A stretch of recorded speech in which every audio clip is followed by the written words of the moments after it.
Assalamualaikum warahmatullahi wabarakatuh. Saya Zul Irsyad Fadoli. Saya akan review salah satu gedung bersejarah yang ada di Indonesia, yaitu Perpustakaan Nasional. Dan nanti juga akan dijelaskan oleh anggota kelompok saya.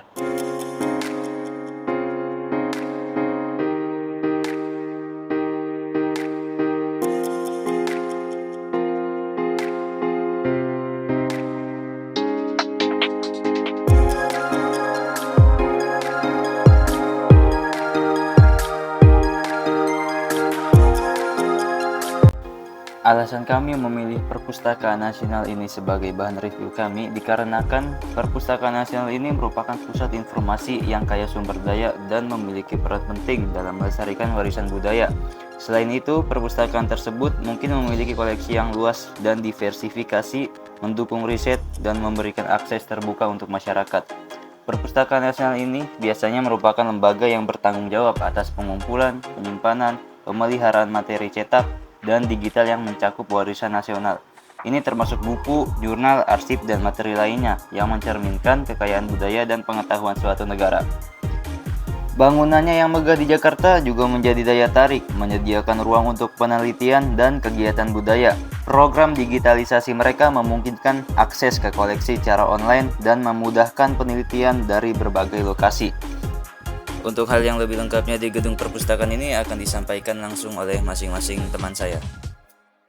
Yang pertama adalah ruang media. Ruang media menghadirkan berbagai jenis alat dan media tulis di Indonesia yang tertuang dalam naskah-naskah kuno peninggalan leluhur. Media tulis diolah dari bahan-bahan yang tersedia di alam sekitar, seperti bambu, daun lontar, daun gebang, dan daluang. Ruang aksara. Ruang aksara menampilkan perkembangan tulisan di Indonesia yang berkaitan erat dengan sejarah dan peradaban bangsa. Terdapat TV multimedia interaktif mengenai 3 gelombang peradaban asing yang mempengaruhi tradisi tulis di Indonesia.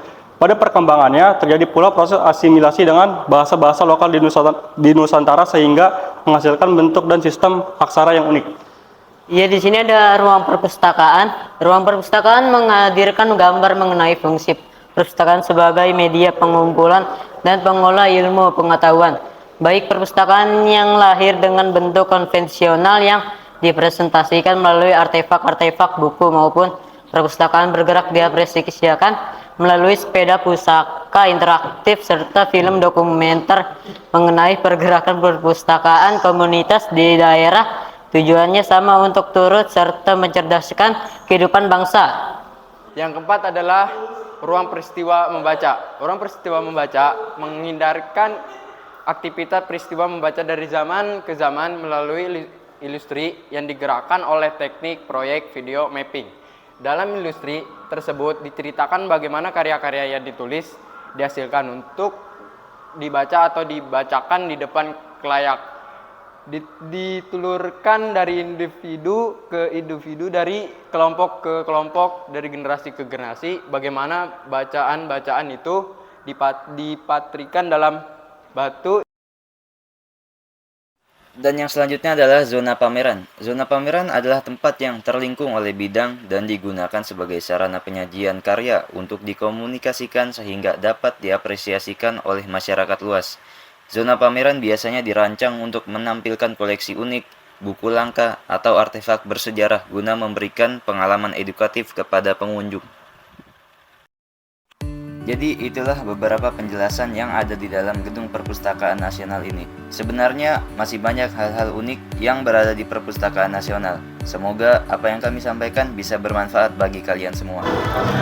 Sekian hasil pengamatan dari kelompok kami di Perpustakaan Nasional ini. Wassalamualaikum warahmatullahi wabarakatuh.